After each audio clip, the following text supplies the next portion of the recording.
This is Tom Hammond from the tipsandyips.com. I am back on Fantasy National Golf Club's site, and today we're going to take a look at their ownership projections. So if you go in the menu up here and you click on ownership projections, we'll populate. And what you'll get here is if you don't have any players favorited for that week, you'll get an error message, right? So what they do is they take all their users and they look at the players that they favorited and they calculate an ownership projection from there. One really important thing is don't be a jerk and randomly select people. Junk data in equals junk data out. So make sure the players that you're favoring are guys you're actually considering for the week, so we get good data across the entire site. All right, so if we go back here, and some players I know I like for the week: Ricky, JT, Sergio. I like Norin, Hatton, Fleetwood, Berger. I'm in Florida. I like Duffner's got good history here. Webb's been playing well. So there's 8 guys I know I like. Go back to the ownership projections, and these will take a second to load here and gather all the data. All right, it's getting there.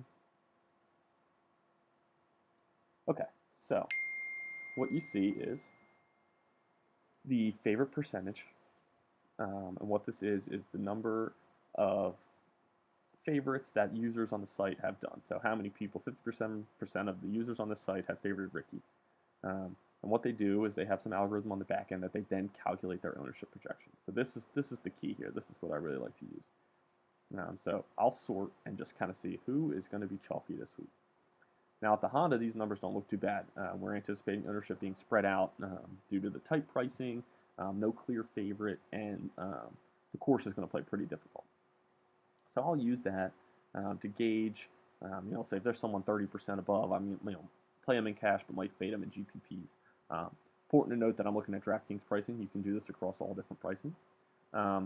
Finally, a nice tool they have is this interactive chalk line that's done by Fancy ADHD, another great Twitter follow.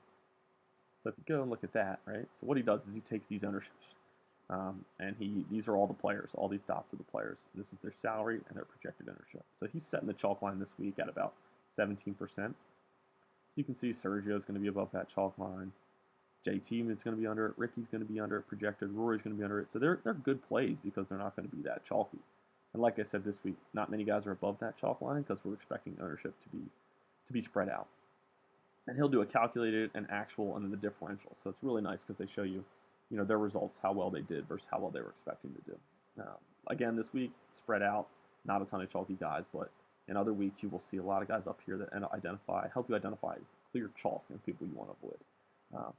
Another great tool, ownership's really important, especially if you're playing GPPs. Something I'll look at after I have a player pool identified, to kind of help me narrow down and put certain guys in certain lineups to make sure I'm not building an all chalk lineup.